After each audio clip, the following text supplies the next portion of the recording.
너희를 대면하면 유순하고 떠나 있으면 너희에 대하여 담대한 나 바울은 이제 그리스도의 온유와 관용으로 친히 너희를 권하고 또한 우리를 육신에 따라 행하는 자로 여기는 자들에 대하여 내가 담대히 대하는 것 같이 너희와 함께 있을 때 나로 하여금 이 담대한 태도로 대하지 않게 하기를 구하노라.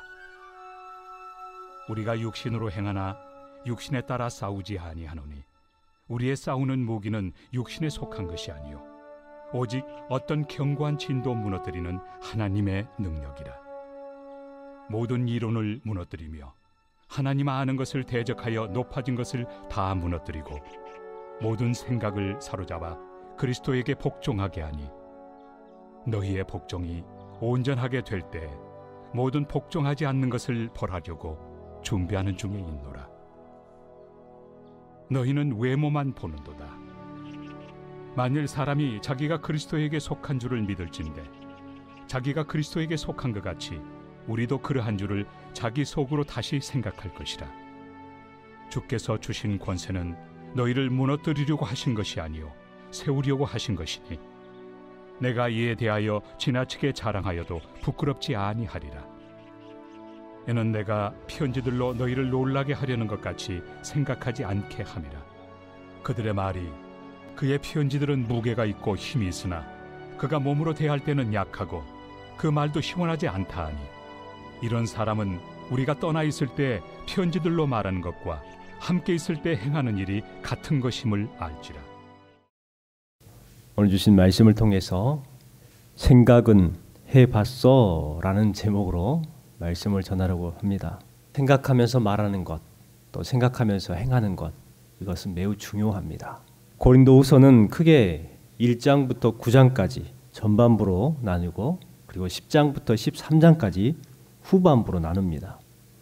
전반부의 내용은 고린도 교회에 방문하려고 했던 계획이 잘못되어서 그것을 해명하고 복음의 중요성과 우월성에 대해 설명을 하죠. 그리고 연보에 대한 이야기들을 함을 통해서 거룩한 부담을 성도들에게 그렇게 깨워줍니다. 이제 10장부터 13장까지는 연보 문제를 해결한 후에 바울 사도는 다시 자신의 사도직에 대한 변증을 해나가는 것을 보게 됩니다. 9장까지는 상당히 부드러운 어조로 이렇게 되어 있죠. 10장부터는 갑자기 강한 어조로 그렇게 글이 쓰여 있는 것을 알 수가 있습니다. 그들 가운데에 바울을 공격하고 잘못된 가르침을 받고 돌이키지 못하는 이들이 있었기 때문에 아마 그것을 다시금 깨우치기 위해서 사도 바울께서는 강력한 어조로 그렇게 이야기를 했던 것 같습니다. 어찌 보면 사도 바울의 개인적인 내용들이 많이 기록되어 있다 할 수가 있겠죠. 고린도 교회는 바울이 목회했던 여러 교회들 중에 가장 아프게 했던 교회죠. 또한 문제가 많은 교회였다 이렇게 생각을 합니다. 어찌 보면 지금 현재 교회의 그 문제들을 고린도 교회도 동일하게 가지고 있어요. 그렇기 때문에 사도 바울이 말해주는 이 말씀, 고린도 후서의 말씀은 우리 교회들에게 적용해도 전혀 이상하지 않은 말씀들입니다. 가장 큰 문제 중에 하나가 뭐였냐면 바울 사도를 인정하지 않았다는 거예요. 사도로서 인정을 하지 않으니 고린도 교회 성도들의 신앙에 성장이 없습니다. 오히려 완악해지고 오히려 다른 성도들을 비방하고 싸우면서 교회가 점점 어려워지는 그러한 상황 가운데 놓여 있었습니다. 그 이유의 첫 번째가 뭐냐면 목회자를 인정하지 않는다는 거예요. 목회자의 거룩함과 목회자의 성직에 대한 인정이 없다는 것이죠. 성도님들이 사석에서 이야기를 할 때 목사님이라는 그러한 칭호, 그러니까 님자라는 것을 잘 안 붙입니다. 이 목사, 김 목사, 최 목사, 그 교회 목사 이렇게 목사라는 이야기를 한단 말이에요. 물론 목사라는 직에 대해서 이야기를 하시기 위해서 그렇게 하시겠지만 기본적으로 님자를 붙이는 것이 존중의 뜻이라고 저는 생각을 합니다. 그래서 아무리 죄가 있는 그러한 목사님이나 장로님이라 할지라도 저는 꼭 존칭을 합니다. 이것은 그분을 인정하는, 권위를 인정하는 것보다는 장로님이라는 거룩한 직분을 인정을 하고 목사님이라는 거룩한 성직에 대해서 인정을 하는 거예요. 그 권위는 사라질 수가 없는 겁니다. 너무너무 중요한 거기 때문에 그래요. 사람의 죄는 나쁜 것이지만 그분이 가지고 있는 거룩한 성직에 대해서는 매우 중요한 것이기 때문에 그렇습니다. 그런데 고린도 교회에 그러한 일을 하는 거예요. 무슨 말만 하면 의심하고 무슨 말만 하면 반박하고 비웃고 조롱을 하는 것이죠. 사도 바울께서 그러한 이야기를 들었을 때에 얼마나 참 마음이 아팠겠습니까? 그런데 다 그런 것이 아니라 고린도의 몇몇 성도들이 그렇다는 거예요. 그 사도성을 왜 문제를 제기를 했느냐, 이유를 세 가지로만 여러분에게 간단하게 말씀을 드리겠습니다. 첫 번째가 뭐냐면 바울은 사도이면서 고난이 너무 많이 겪은 거예요. 여러분 생각해 보면 이해가 되기도 합니다. 사도 바울께서는 복음을 전하면서 수많은 고난을 경험했어요. 일반 사람들이 성도가 평안하고 하는 일마다 잘 되면 저 사람은 하나님을 믿으니까 참 복도 받고 잘 되네 라고 하는데, 성도이면서 교회 열심히 신앙생활 한다는 사람이 고난이 많아요. 힘들어요. 하는 일마다 안 됩니다. 그러면 세상 사람들이 뭐라고 할까요? 저 사람 신앙생활 한다고 하는데 가짜로 하는구만. 뭐 이런 식으로 좀 비웃고 비아냥거리고 조롱할 수도 있잖아요. 마찬가지로 사도이면서 또 하나님의 복음을 전하는 데에 열심을 다해서 하고 있는 사도 바울인데, 그럼에도 불구하고 수많은 고난을 당한다는 거예요. 왜 복음을 전하는데, 하나님의 일을 하는데 고난이 있을까? 사도 바울을 향한 고린도 교회 성도들의 생각이 그랬다는 거예요. 만약 바울이 하나님께서 세우신 사도라면 어떻게 그토록 많은 고난을 당할 수 있냐? 하나님이 바울을 고난 주는 것은 바울이 가짜이기 때문에 그렇다. 이와 같이 사도직에 대해서 문제를 삼고 있는 것이죠.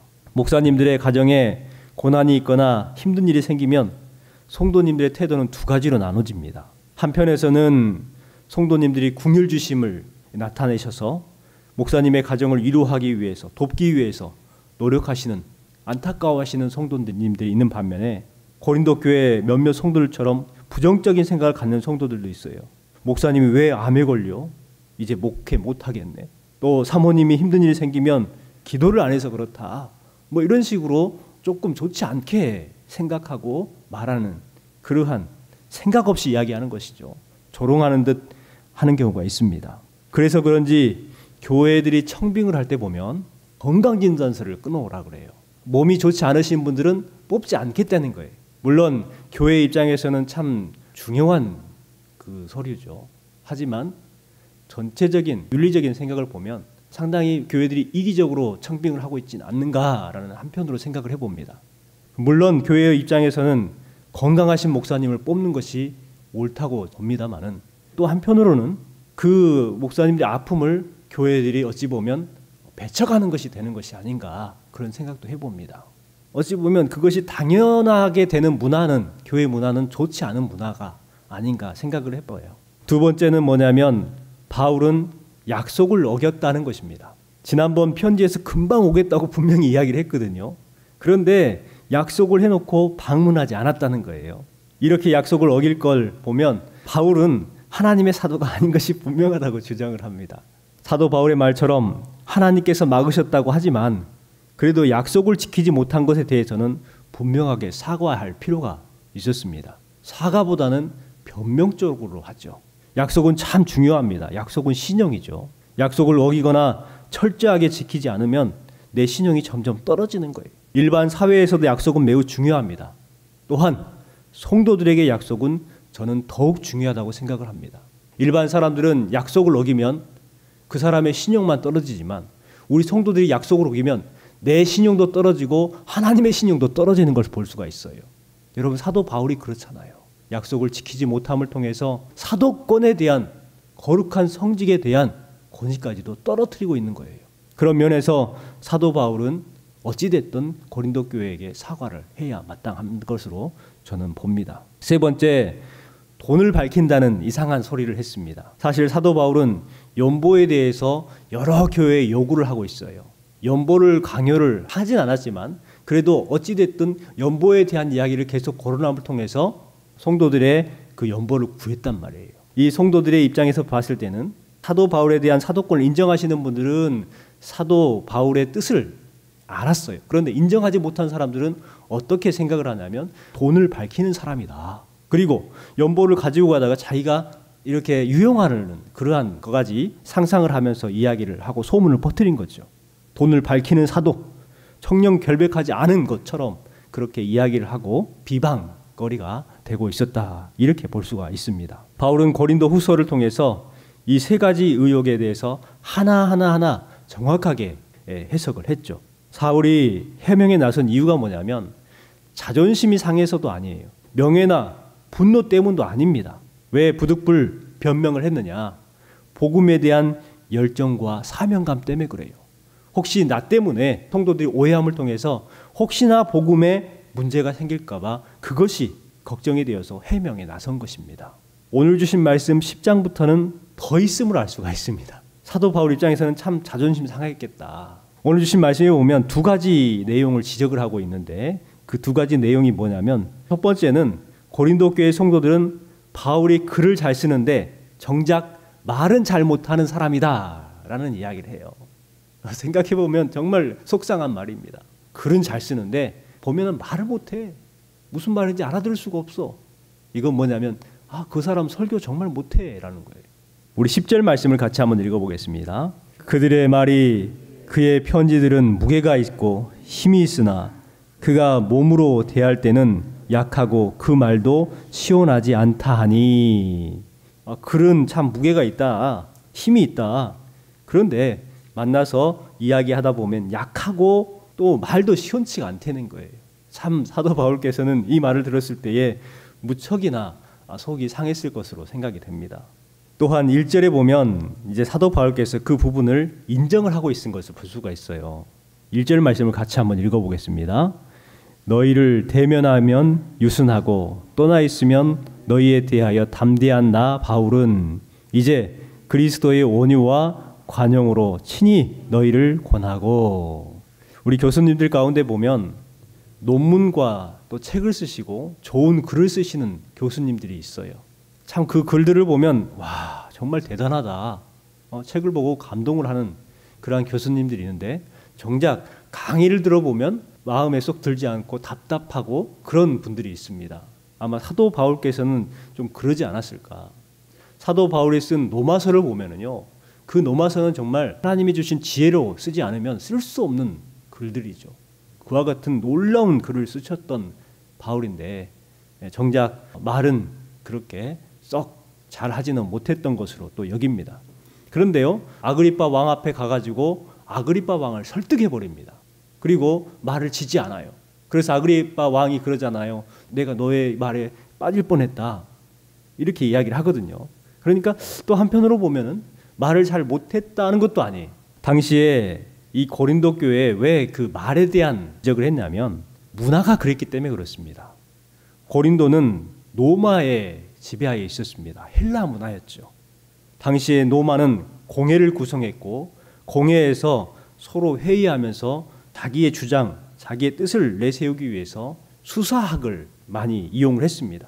그러니까 말을 통해서 사람들을 설득하는 것이죠. 어떤 사람이 말을 유창하게 하고 그 말을 통해서 그 사람을 설득할 수 있느냐, 그것이 어찌 보면 정치력이었고 힘이었단 말이에요. 그 문화에 있었을 때에 말의 중요성은 고린도에서도 매우 중요했을 겁니다. 여러분, 그러니 그러한 문화 가운데 말하는 것이 얼마나 중요했겠어요. 말만 잘해도 먹고 사는 곳이 바로 고린도였단 말이에요. 언어, 언변, 화술, 이것이 하나의 스펙이었던 지역이에요. 그런데 사도 바울은요, 다른 말을 안 했어요. 세상적인 말을 안 했어요. 오로지 복음만 이야기했습니다. 그러니 이 바울이 말하는 것에 대해서 좀 답답함을 느꼈을 거예요. 목사님들이 설교할 때 그냥 복음만 해서 계속 성경 이야기만 하면 좀 힘들잖아요. 애화도 들어주고 세상 이야기도 좀 해주고 정치 이야기도 좀 하고 좀 코믹한 그런 말도 좀 해주시고 그러면은 더 쏙쏙 들어오기도 하고 막 그러는데 오로지 복음만 그렇게 전했던 것으로 생각이 됩니다. 또 한 가지 이유가 뭐였냐면 고린도 교회 성도들은 바울이 구제 헌금을 모금하는 것을 보고 사도성을 의심했습니다. 고린도 교회 성도들은 만약에 바울이 하나님께서 세우신 사도라면 하나님께서 어련히 알아서 채워주실 텐데 왜 그랬냐면 그 교회에서 중요시했던 것이 뭐였냐면 은사였습니다. 예언의 은사, 치유의 은사, 방언의 은사, 이와 같은 은사를 참 중요시했어요. 그래서 무슨 일이 생기면 기도함을 통해서 하나님의 기적을 경험했던 그러한 사람들입니다. 아니 어려운 일이 생겼어요. 그러면 사람들한테 도움을 구하는 것이 아니라 그냥 기도해가지고 그 어려움을 이겨내는 거예요. 그와 같은 기적을 어찌 보면 많이 중요시했던 지역이 고린도 교회였습니다. 그렇다면 사도 바울이 돈이 필요하면 기도하면 하나님께서 줄 것 아니냐 이거예요. 기도하면 하나님께서 필요를 다 채워주실 텐데 왜 기도하지 않고 연보를 구하느냐.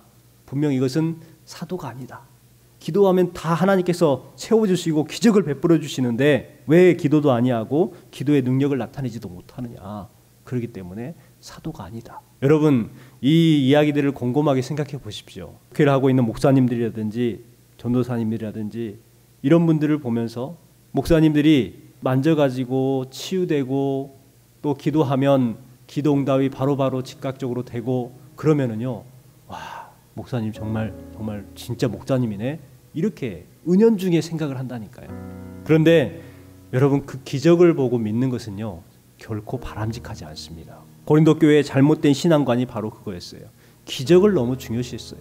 여러분 우리는요 기적에 대해서 좁은 시야를 버려야 합니다. 꼭 초자연적인 일만 일어나야 기적이고 사람의 몸이 치료되어야만 기적이라고 생각을 해요. 그런데 사실 생각해보면 우리 일상이 기적의 연속이라는 것을 알 수가 있습니다. 기적은요 뭐 우리 삶 가운데 막 무슨 일이 생겨가지고 그 일이 기적처럼 뿅 하고 좋아져 버리고 막 그런 것들만 기적으로 생각하는데 솔직히 우리 삶이 기적이에요. 뉴스를 보십시오. 수많은 사건 사고들이 있습니다. 죽기도 하고 정말 기적처럼 살아나는 사람도 있지요. 그것이 정말 기적일까요? 엄밀히 따지면 정반대 아닙니까? 그동안 그런 일이 일어나지 않도록 나에게 은혜를 베풀어 주시고 지켜주신 하나님, 그것이 더 기적 아닙니까? 그것이 더 큰 은혜 아닙니까? 기적에 대한 좁은 시야, 그 시야를 바꿨으면 좋겠습니다. 너희를 대면하면 유순하고 떠나 있으면 너희에 대하여 담대한 나 바울은 그리스도의 온유와 관용으로 친히 너희를 권하고 이렇게 말합니다. 오히려 성도들을 위로하고 품어줄 수 있는 그런 아량인 글을 쓰고 있는 것을 볼 수가 있습니다. 여러분 예수 그리스도의 사랑을 받은 우리가 그 예수 그리스도의 사랑을 실천할 필요가 있습니다. 여러분 오늘 하루도 예수 그리스도의 사랑으로 행하고 또 생각하는 그런 하루 되시기를 주님의 이름으로 축원합니다.